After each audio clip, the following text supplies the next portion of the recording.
ఇక వెలుగు పేపర్నే ముందుగా తీసుకుందాం. ఎందుకంటే ముందు ప్రభుత్వ అసమర్థతను వెలుగు ఏ విధంగా కప్పిపుచ్చే ప్రయత్నం చేస్తుందనేది చూసే ప్రయత్నం చేద్దాం.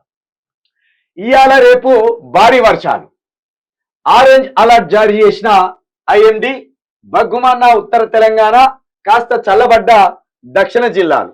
జగిత్యాల జిల్లా అల్లిపూర్లో 46.8 డిగ్రీలు, పెద్దపల్లి, కరీంనగర్, మంచిర్యాల జిల్లాల్లో 46కు పైగానే.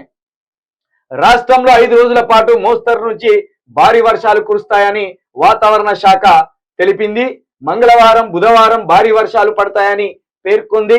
దాదాపు అన్ని జిల్లాల్లో 2 రోజుల పాటు భారీ వర్షాలు కురుస్తాయన్న వాతావరణ శాఖ ఆయా జిల్లాలకు ఆరెంజ్ అలర్ట్ ను జారీ చేసింది. ఆ తర్వాత 3 రోజులు కూడా పలు జిల్లాల్లో తేలికపాటి నుంచి మోస్తరు వర్షాలు కురుస్తాయని పేర్కొంది. మొత్తానికి బగ్గుమంటున్న ఎండల నుండి కొంత ఉపశమనం కలిగించే వార్తనైతే ఇక్కడ వాతావరణ శాఖ వెల్లడించడం జరిగింది.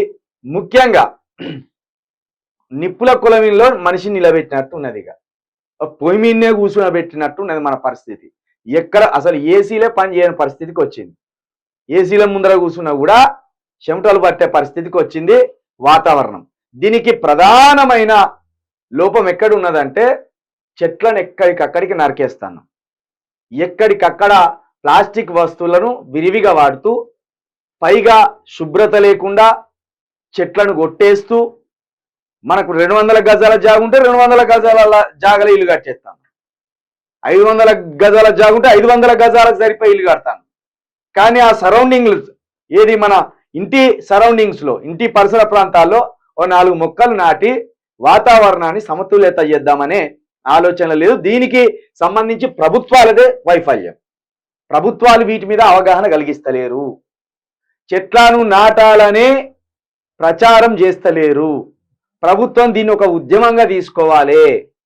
ఏ విధంగా అయితే విద్యాశాఖ, వైద్య శాఖ, రవాణా శాఖకు సంబంధించి ఎప్పటికప్పుడు ఒక ఉధృతమైన చర్యలు తీసుకుంటారో, వాతావరణానికి సంబంధించి కూడా ప్రకృతిని కాపాడుకోవడానికి, చెట్లను నాటడానికి ప్రభుత్వ శాఖకు సంబంధించి ఒక మంత్రివర్గమే ఉండాలి. దాని మీద నిత్యం ప్రజల్లో అవగాహన కల్పించాలి. దీని మీద కొంతవరకు గత ప్రభుత్వం దృష్టి పెట్టింది.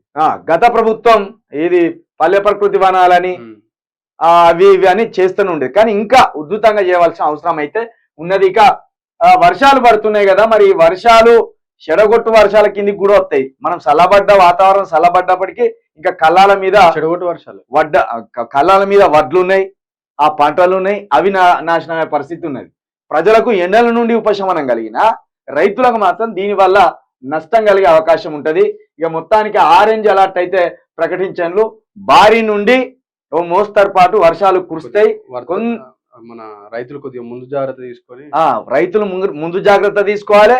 పంటలు నాశనం కాకుండా ప్రభుత్వం కూడా చర్యలు తీసుకొని వాళ్ళకు ఆ పంటలకు సంబంధించి దాచుకునడానికి గోదాములు కూడా ఏర్పాటు చేయాలని మేము కూడా ఈ తెలంగాణ ప్రొడక్షన్ ఫోర్స్ తరఫున ప్రభుత్వాన్ని డిమాండ్ చేస్తాను.